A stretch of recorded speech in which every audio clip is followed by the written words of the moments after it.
नमस्कार दोस्तों, स्वागत है आपका आपके अपने चैनल इकोनो फाइनेंस इनसाइट पे। दोस्तों, आज हम समझते हैं एक बहुत इम्पॉर्टेंट कॉन्सेप्ट, रेपो रेट।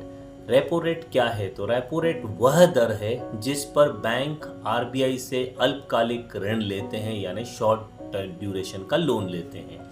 जब भी उनको पैसों की ज़रूरत पड़ती है तो बैंक सिक्योरिटी आरबीआई के पास रखते हैं और आरबीआई उनको फंड्स प्रोवाइड करता है, जिससे बैंकों की लिक्विडिटी बढ़ जाती है।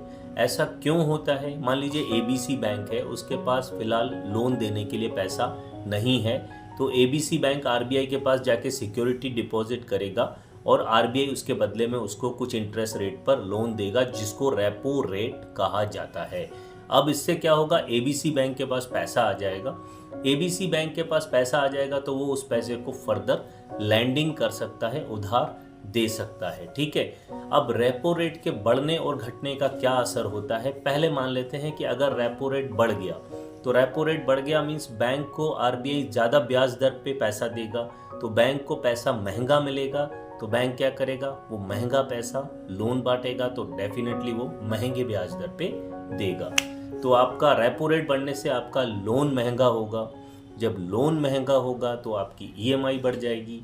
जब ईएमआई बढ़ जाएगी तो आपके पास पैसे की सप्लाई कम हो जाएगी, यानी आपके पास जो सरप्लस फंड बचेगा वो कम बचेगा, क्योंकि नेट आपकी जो इनकम होगी उसमें से ईएमआई ज़्यादा जाएगी।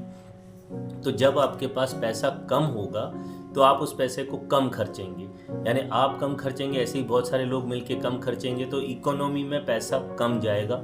इकोनॉमी में पैसा कम जाएगा तो क्या होगा? चीज़ों की डिमांड कम हो जाएगी। जब चीज़ों की डिमांड कम हो जाएगी तो क्या होगा? चीज़ों की रेट्स कम हो जाएंगे। तो ये एक वे है, मैकेनिज्म है, जिसके जरिए इन्फ्लेशन को कंट्रोल किया जाता है। तो ये है रेपो रेट। इसी